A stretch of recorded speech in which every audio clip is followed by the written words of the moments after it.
think this left side could be crucial. I've got a feeling as the game settles on, Pearce is going to come forward more, and Danny Wilson's going to be at his most alert to track him and pick him up and stop him coming into the spaces. When he gets a head of steam up, he's a difficult man to stop, is Stuart Pearce. But here's Terry Wilson. Neil Webb to Tommy Gaynor. Gain stationed on that far touchline. Brian Laws tried to flick the ball inside the fullback for him. Grimes then gives it back to Gaynor. Ricky Hill, now Wilson.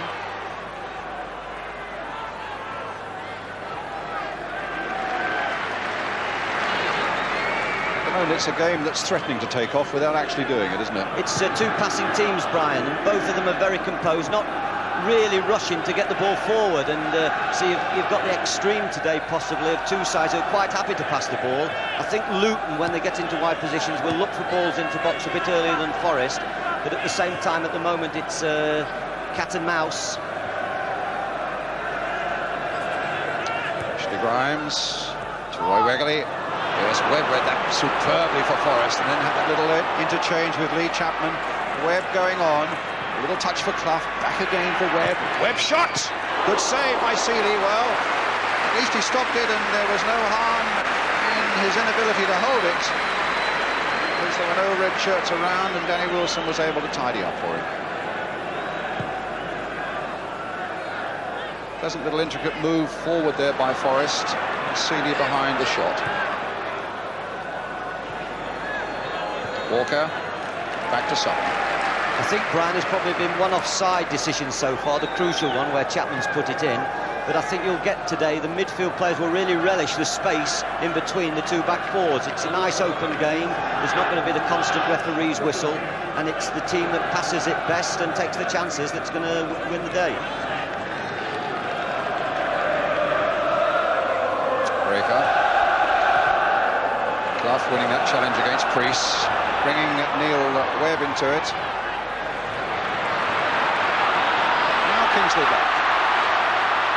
Young player of great potential, now a Northern Ireland international, trying to get Ricky Hill through! And the angle was just too sharp. That looked to be a glorious opportunity opening up for Luton Town.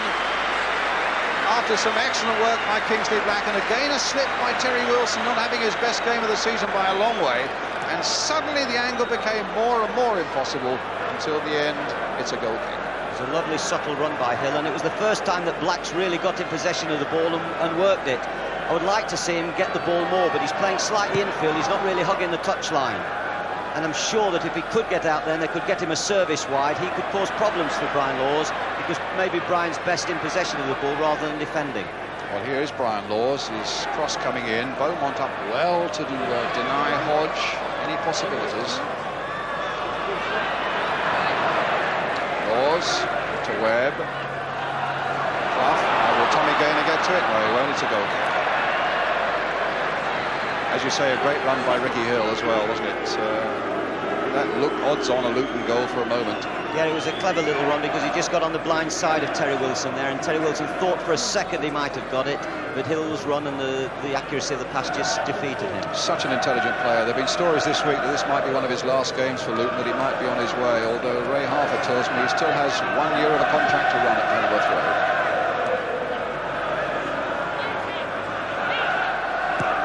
Breaker.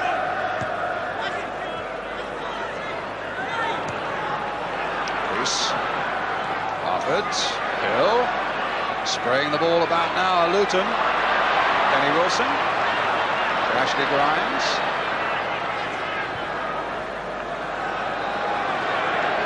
Foster.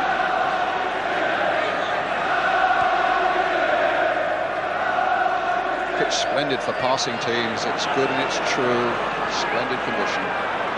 Beaumont and Forest at the moment just can't get a sniff of the ball. Just funneled everybody back into their own half. Well, now they may have some defending to do. Kingsley Black. Priest. Harford almost there. Ricky Hill. And Hodge. Only half getting it away. Priest's shot deflected. Sutton needed to go down.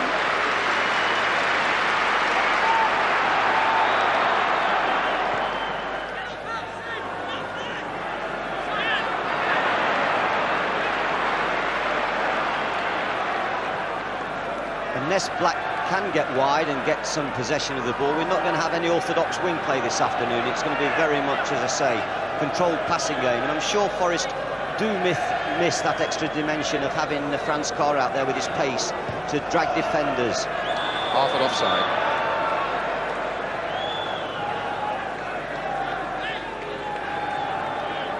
Really shot into prominence last season when he was a surprise choice for the final against Arsenal. Still, as you can see, only 20. Look at that for a year. Division 1 international debut, plus 2 Wembley finals in 1988.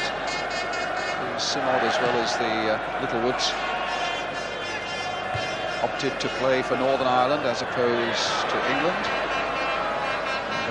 Dual qualification. Breaker. David Beaumont. Ashley Grimes. They've been pretty secure as a back four so far, the Luton side.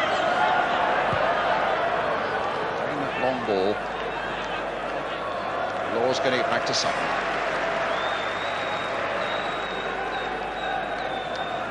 And with half an hour gone, we await the first goal.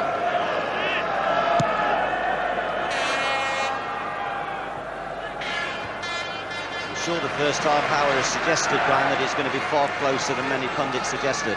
Cup finals always are, and I think Luton settled very well, as though we've been here before, and it's nothing new to us, and we are good passers of the ball, so let's go and enjoy it. And they seem very comfortable at the moment, as do Forest.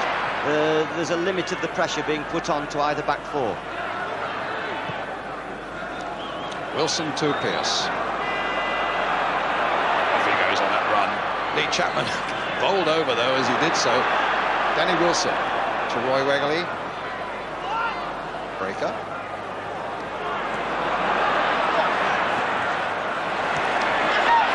Challenged by Walker, but went through that challenge. Foster taking no chances. To the safe arms. Seeley.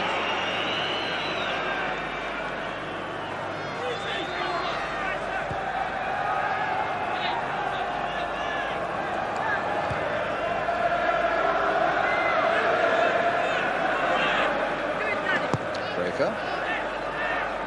In goes Wilson. One ahead of there that'll do his confidence the world of good, but Gaynor couldn't find Clough with his pass. Priest went through the challenge there by Hodge.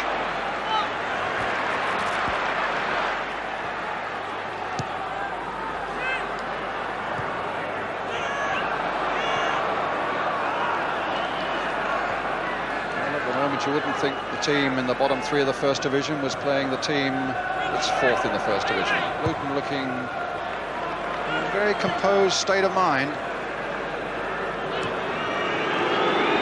Forest are allowing Luton to play at their pace, which I'm not sure if that's the right thing to do, but Forest are excellent at this. They allow them to have the ball, they wait for them, and then all of a sudden they're going to break on the counter. But at the moment it's not making for an exciting game, a slow game, and just a passing game.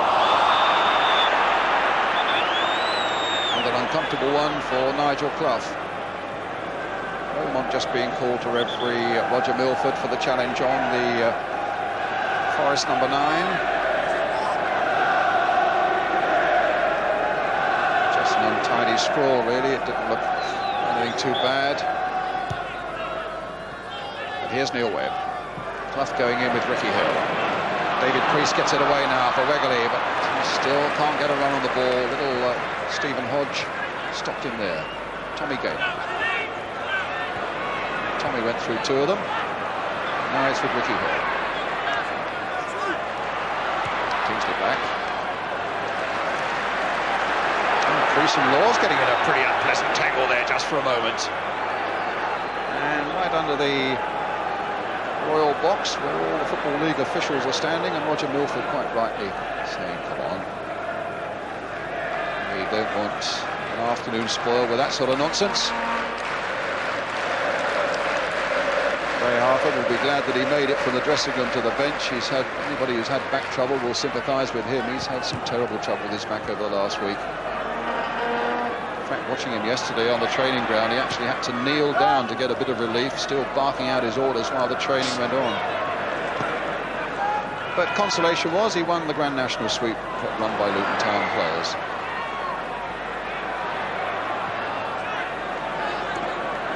Well, here's Breaker. Luton at the moment must feel, well, they got a fair chance of winning the sweep here today. They've made a really good start. Still no goals, 35 minutes gone.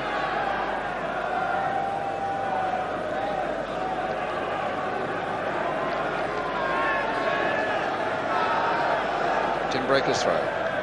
Roy Wembley. Crease. In for back. Onto the left foot. Came off Terry Wilson. It'll be a corner. Steve Sutton couldn't quite keep it in play. Aiming, I think, to the linesman that he had, but certainly from this position it looked as though it had just crossed the line. Well, it provides Luton with a corner. Up comes Steve Foster. Roy Wegley at the near post, somewhere lurking, yes, at the edge of the box is the powerful figure of Mick Harford. Ricky Hill just behind him. There's the corner. Aim for the head of Harford. Danny Wilson now, turning a good cross back in there again. And it's the goal there for Harford!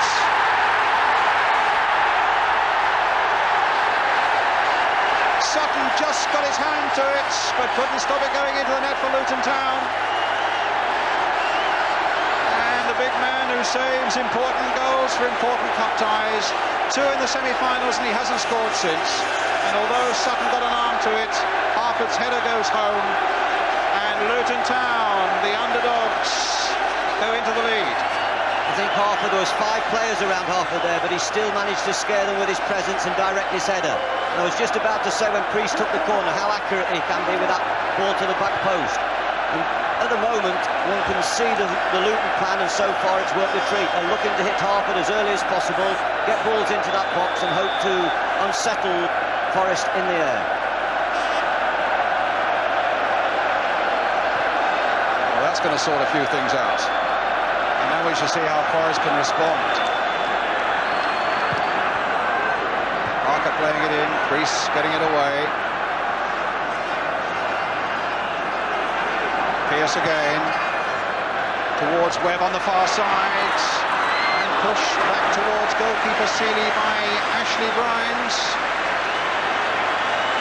Unhappy with the job he had to do, and maybe a little fearful that he came a bit close to making it an own goal.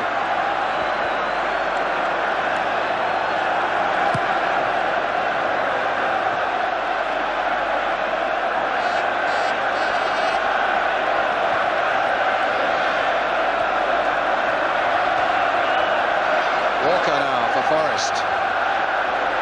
Mick Harford a 9-1 shot for scoring the first goal. Pierce taking it from Parker. Foster there for Luton. Cross is a good one. And saved there by Beaumont. Webb was right in there. And, well, Chapman was kicking lumps at the goalkeeper there. Webb desperately trying to stop and doing a mediator's job there because Seeley wanted to have a go at Chapman. And he was hauled back by the Nottingham Forest number 8. And I think the Luton goalkeeper really incensed there by the treatment of him as he was lying on the floor there, I think probably from Lee Chapman. Neil Webb trying to get it in there, and a bit of boot going in there from Lee Chapman, and Seeley very unhappy indeed about it. And in fact, Chapman now being spoken to by the referee, and will get a yellow card. A yellow card for Lee Chapman. I must say how well Seeley reacted there, because that was a difficult situation. They were beaten on the far post when the ball came back in. He's very brave, is Les, and he's a bright, chirpy character. But this occasion will hold no problems for him at all today. He'll love this scene, he'll love this atmosphere.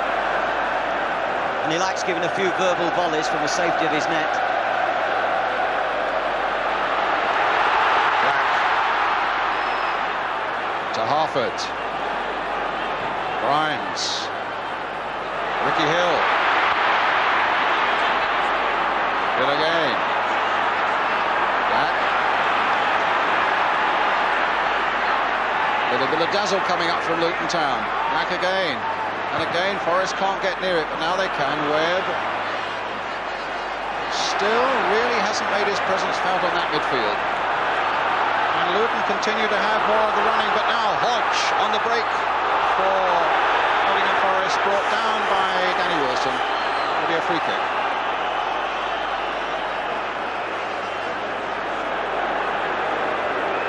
I must say how well little Priest is doing in the Luton build-up. She's at the hub of everything as usual, bright and busy. They call him Minnie Mouse. He's a very tenacious player and an excellent early passer.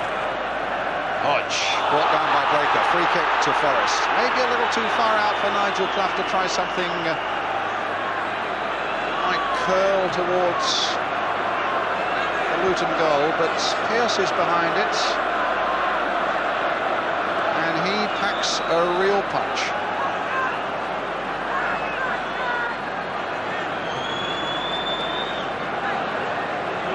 Terrific atmosphere, supercharged now with Luton Town going into the lead. And Clough, well, he curled it, and there wasn't a lot to spare. Tremendous effort, really got his foot round the ball. I believe he scored a goal at Luton this season in the league from a similar position, probably slightly nearer. But that was a tremendous effort at goal. Fortunately, the goal has brought the whole thing to life. We needed the goal, it's come to Luton, and I'm sure Forest are going to go for it a little bit more. Well, here we are. The other end of the field, camera inside the goal, finding the ball in there with it as well, and that was the reaction from the Luton Town bench.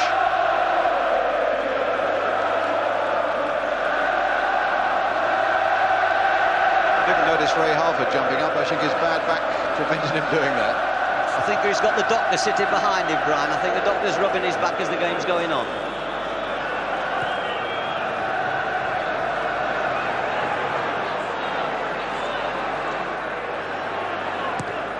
Breaker forward towards Wegley. It's a nice little touch on by Wegley. Harford there again, and Sutton had to be alert to stop that one.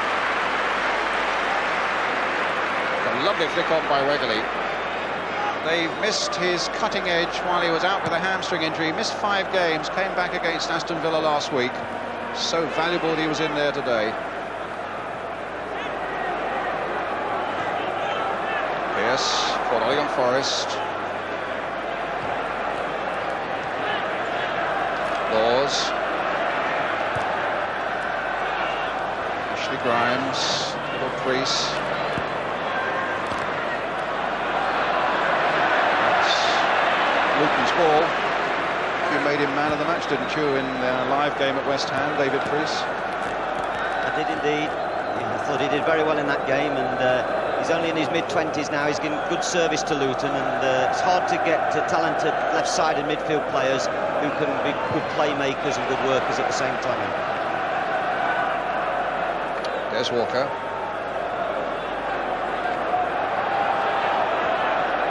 Hodge.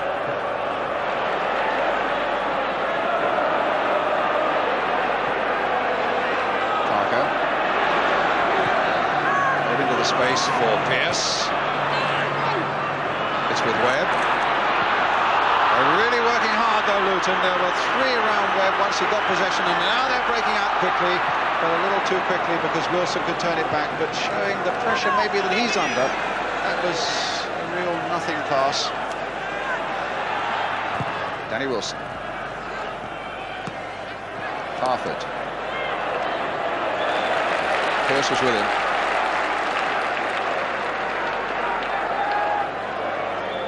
Ricky Hill's got a problem at the moment, which he's attracted the referee's attention to it, and he may have dislocated a finger possibly.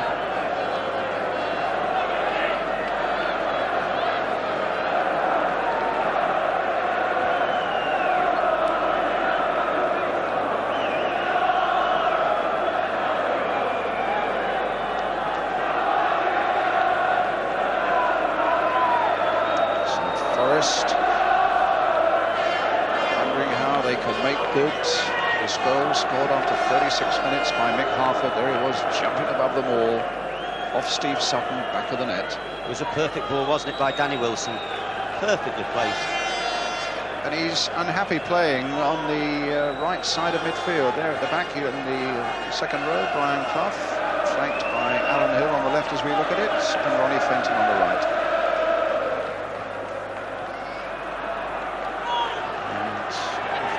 any pain from his bad back. Ray Harford has had it soothed by Mick Harford's goal, I'm sure.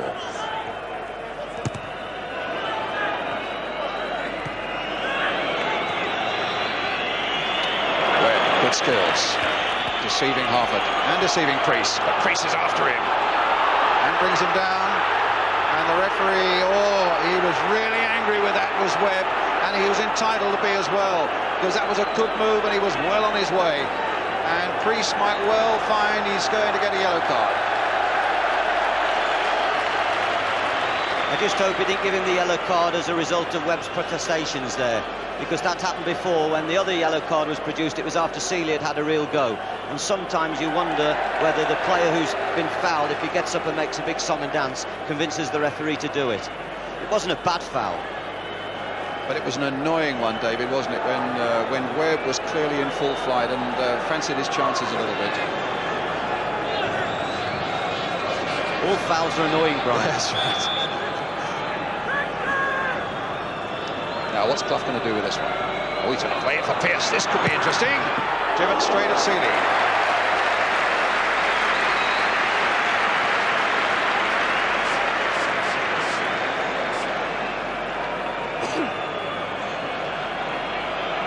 Sealy made that save look easy. It was a difficult ball. It was perfect position, edge of the 6-yard box. There's some real pace in it.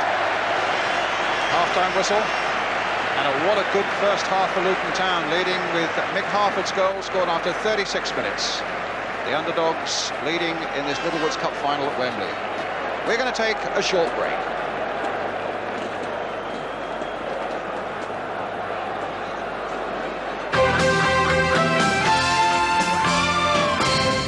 Welcome back, the Littlewoods Cup final at half-time. It's Luton 1, Nottingham Forest 0. Mick Harford after 35 minutes. And Ian St John, Luton seem to have got it right tactically.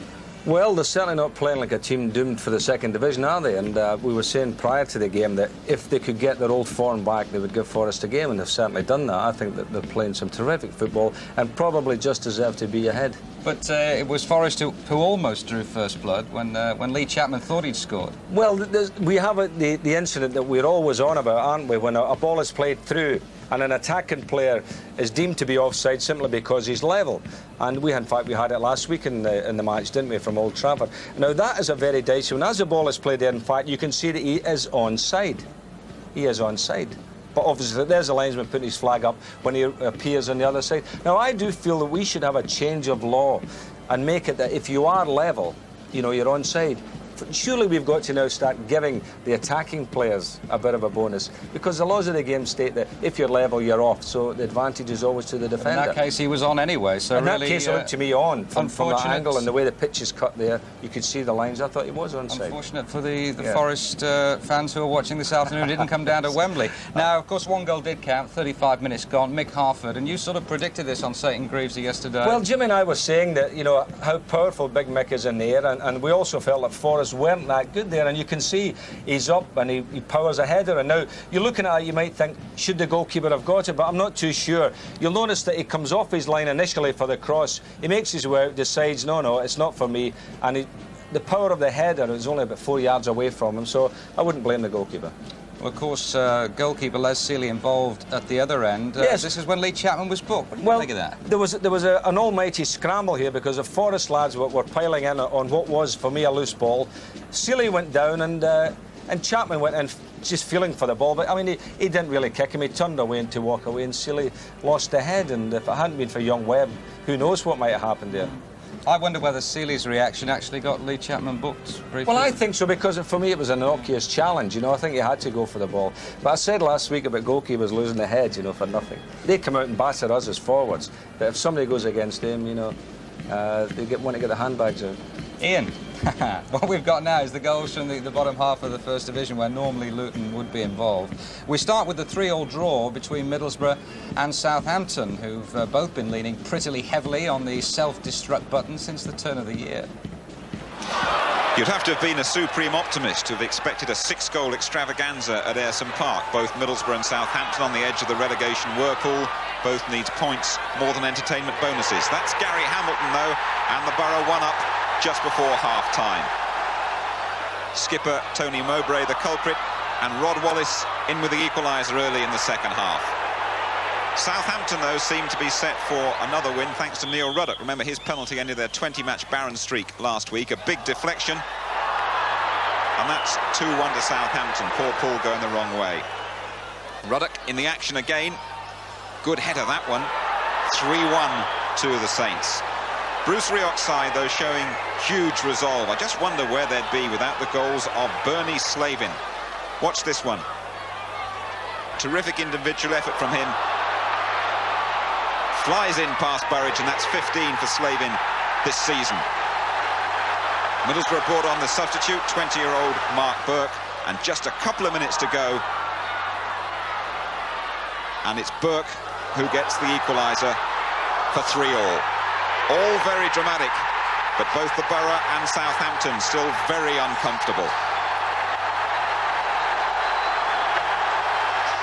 Villa called Newcastle's bluff. This was a game the Geordies had to win to convince the punters they'd more aces than jokers. Stuart Gray opened the scoring for Villa, who were 5 places better off when proceedings got underway.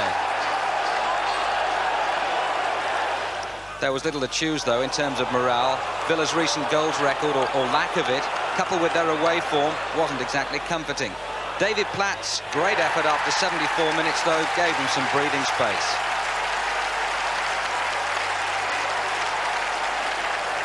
Well, as usual in Newcastle's case, a final flurry to fool the fans, or at least some of them. Glenn Roeder reduced the deficit and left the diehards believing in miracles. Mind you, Lazarus made a comeback, and so have Charlton in recent years.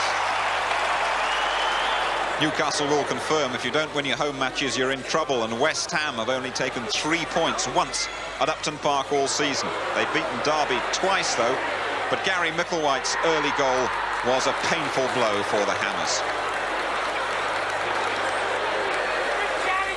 Leroy Rossignol soon equalised back after injury, but the Hammers squandered a string of chances. Middlesbrough and Southampton both come to Upton Park this week. It's looking, though, like West Ham +2 to go. Trevor Francis says Queen's Park Rangers are now favourites to avoid relegation. Got off to a bad start, though. Alan McDonald bringing down John Fashanu. His penalty, usual lazy, nonchalant style. And that's 4 goals in successive games for Big Fash. But Trevor Francis has also been very active in the transfer market. One of his signings got them level. Mark Falco putting in Colin Clark, his 3rd goal in 6 games since joining them from Southampton. Paul Parker's free kick as Rangers take the lead. Nigel Spackman's volley and his 1st goal for the club since joining them from Liverpool. Now this is Mark Falco, who's having a good little run. 3 goals in 4 games. Rangers with a nice cushion now. And they were to make it 4-1 in the second half. Francis has virtually reconstructed the midfield around Peter Reid. But that couldn't have been Reid, could it? A header? Well, it was, you know. 4-1 Rangers. But Wimbledon don't give up. Get the ball in the box, anything might happen. Laurie Sanchez, lethal from 2 yards out. The man who scored the winner in the last major cup final here at Wembley. And in the dying minutes, once again, the ball put where they like it to be. And Dennis Wise makes it 4-3, but 3 valuable points for QPR. Yes, and Queen's Park Rangers should be able to relax soon, but just look how difficult it's going to be for Luton to get out of that bottom 3, along with Newcastle and West Ham, who at least have games in hand.